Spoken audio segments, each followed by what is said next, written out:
Barchaga assalomu alaykum. Bugun sizlar bilan rim raqamlardan tanishamiz. Mavzuga esa tayyorlansangiz boshlamiz. Demak, rim raqamlarni eshitamiz, yaxshi eshitinglar, qaranglar. Demak, rim raqamlarida birinchi 1 yaxshi bilgan 1 shunday bo'ladi. Demak, bu biz bilgan 1 degani. Endi 2 yaxshi bo'ladi. Demak, bu necha ekan? 2, to'g'rimi? 3 yaxshi bo'ladi. Bu 3 degani. Hani tur, ya'ni turimiz birinchi buni foydalanaylikda, keyin umumiy hisobda hamma raqamlar bo'ladi. Bu yoqda tur, mana tur. Endi 5, mana 5 bo'ladi. Hop. Mana o'zi 6 bo'ladi. Xo'sh, mana bunisi 7 bo'ladi. Bunisi 8 bo'ladi. Endi bunisi 9 bo'ladi. Bunisi 10 bo'ladi. Demak, 10 gacha bo'lgan sonlarni yoz. Endi buni faqat yodlashimiz kerak. Keyin qoidasini tushuntiraman, qonuniyatni tushuntiraman. Qonuniyatlarni hammasi bo'lganimizdan keyin shunga qarab o'zlari mana bo'layotgan keyingilarni o'rganib o'tamiz. Kelishdiki? Demak 10, 11 boshladik. Demak, mana bu 11 bo'ladi. 11, 12, 13, endi 14, 15. Mana bu bo'ladi. Endi misol uchun 16 mana. 16, 17, 18, 19, 20. Hop. Demak, qaylar. Hop, 1, 2, 3. Mana bu tayoqchani 3 tagacha qo'yib kelsak 3 bo'laydi, to'g'rimi? Endi eshitdik. Agar mana shu tayoqchani agar 4 ta qo'ysam 4 bo'laydi-ku degan savol bo'lishi mumkin, to'g'rimi sizlarda? Mana bitta bo'lsa 1, ikkita bo'lsa 2, uchta bo'lsa 3 bo'lyapti. Lekin rim raqamlari shunday qoida borki, birinchi raqam yonma 1 degan savol-ku, shundan keyin, ya'ni raqamlar ketma-ketligi, bir xilligi, 10 tomonga qarab bir xil davom etishligi 3 tagacha mumkin bo'ladi. 10 tomonga qarab 3 tagacha mumkin bo'ladi. Tushundingmi? 4-inchisi mumkin emas. Endi mana bu 4 nimaga bunday bo'lyapti? Bu 5, mana bu 4. Ya'ni mana bu son 5 bo'lyapti-ku, to'g'rimi? Qayerda 5? 5dan ixtiyoriy bir sondan chap tomonga son yozilsa, u ayirishtirib turadi. Mana bu 5, bu 1. 5dan 1 esa 4 degan ma'no bildiradi. Tushundingmi?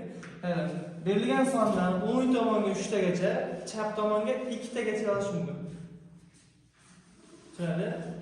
Endi demak 4 ni hozir qilishimiz uchun 5 dan nima qilyapmiz? 1 ni ayiryapmiz. Demak 5 ming esa 4 degani. Endi mana 5 degani, v 5 degani, mana 5.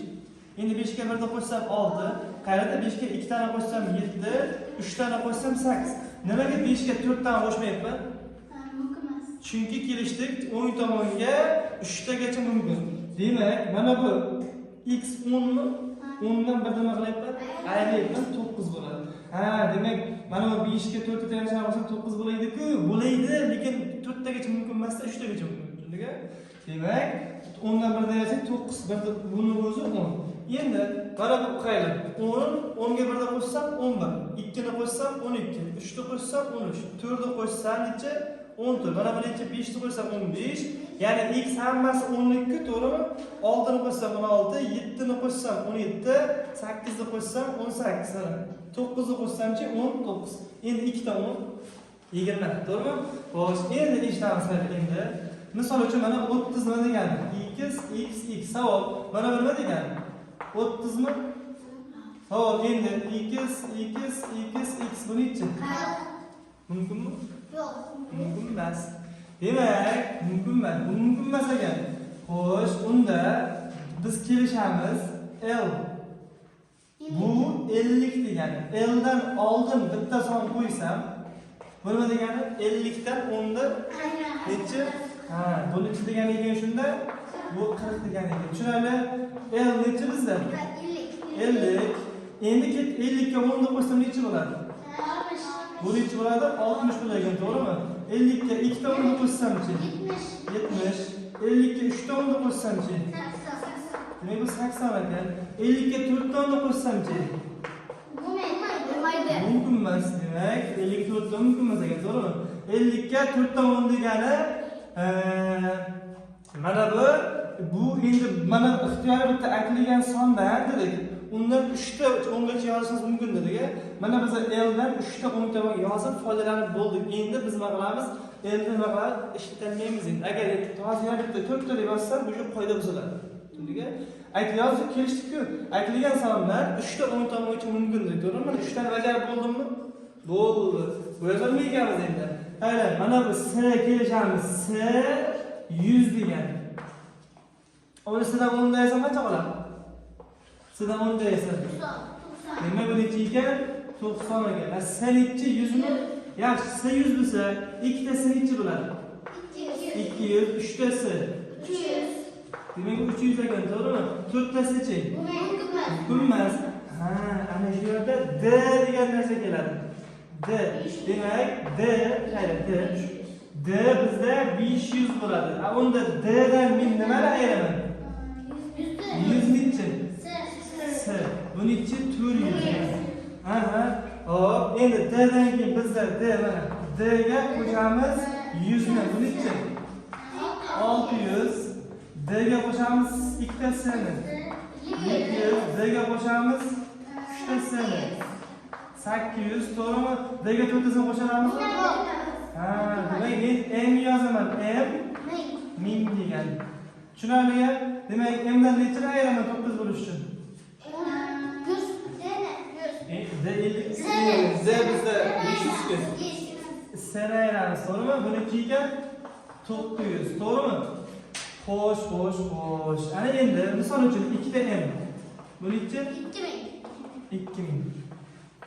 Savol beraman. Bo'ldi, mana shu uchun biz umumiy qoidamiz tugadi. Hech qanday qoidalarimiz boshqa. Faqat kelishib qo'yamiz, eslatma qilmalar yozsam, eslatma. Hop, eslatma.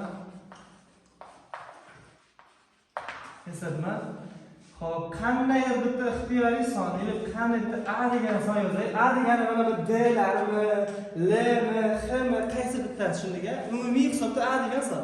Ana shu A dan 10 tomongacha bunday qilib o'rtada qo'yib, ana shu A dan 10 tomongacha nechta son yozish mumkin ekan? 3 ta. 3 ta mumkin ekan. 3 ta. Chapgacha 2 ta. Boshqa mumkin emas. Tushundingmi? Bo'ldi, ana shu qoidasiz chiqmas kerak. Ketdi endi. Hop, sizlar nechanchi yilsizlar? 2014, 15. Ketdik. Mana endi o'zimizni tilga yozamiz. 2014, 2015, 2013 ham deylik. Endi yil 2025 oy. Maymi? Nechinchi oy? 4-chi oymi? 6-chi oymi? 6 qilamiz. Chizma necha bugun? 29 mi? 29 mana. Xo'sh, yana masala. Ixtiyorda soat yana qani? Necha yuzdir, nechami? Aytaveringlar. Necha bitta soat ayting, xo'jam soat aytinglar. Qanday? 380. Sal qiynal qilamiz. 380 7 desek bo'ladimi? Yana bitta qiynalgan. Bo'ldi yetar.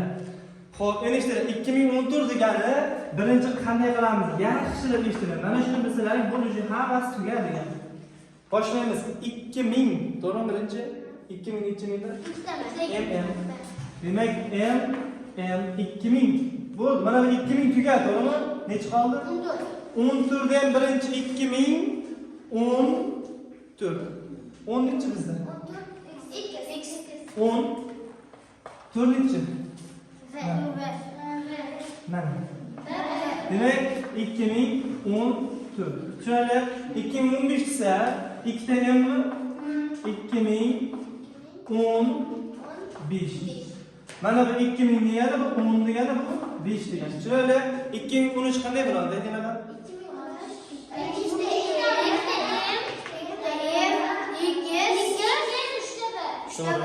Demek biz bildik M bu 2000 doğru mu?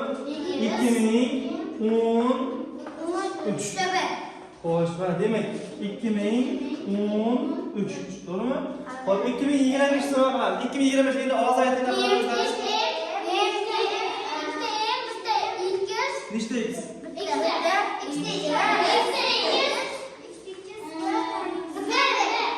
Ha, 2000 bo'lganda 2 ta ham. Mana nima? 20 da nechta? 20. To'g'rimi? X 2020. Xo'sh, 6. O'zimiz bilamiz, 6 bilamiz mana 6. 6 o'rniga boshlanadimi? Qayda? 6 ni boshlanadimi? Siz o'zingiz so'raysiz, shunga? 12. Ha, 37 aytayman, necha bo'ladi?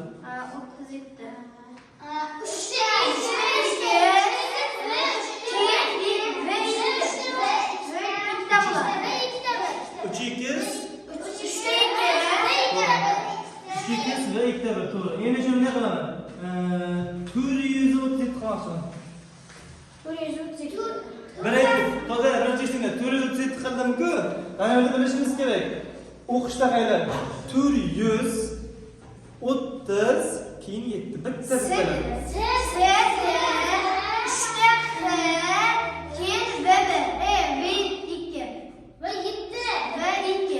degani necha bizda?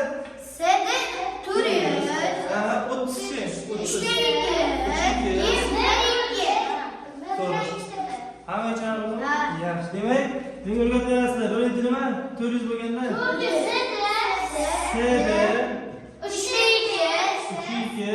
ve iktabi. bo'ldi. Mana demak 437.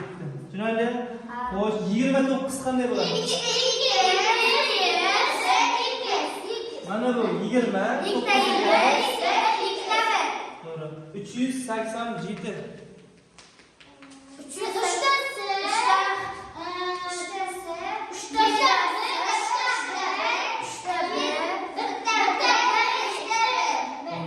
Demek 300 Bana S 300 80 var 80 var tamam 80 var L X 80 Demek kim eslaydi magazin bo'lganda seni kuylangiz razmer necha desa LX deydi. XL eshitganmizlar? Mana XL. Qani bizda XL qani? Mana XL. Nechaga XL? Endi ertaga magazin bo'lganda esa L razmeri necha deganda L deydi-ku, yo'qsa ikkita L22 yoki 22L deydi-ku. Ana mana rang raqamdas. XL. Sening kiyiming razmeri necha desa XL deydi. XL necha ekan? 40 ekan. Razmer necha desa L dan olib ke, XL senga kichkina L bo'ladi senga deydi-ku. L necha ekan? 50. Tushundingmi? Xo'p, demak kimdagi tushunmaganimiz so'raydi. Hamma tushunarli bo'ldimi? Yaxshi, demak shu bilan darsimiz nihoyasiga yetdi. Xo'p, kamchiliklar uchun rozi bo'lasizlar.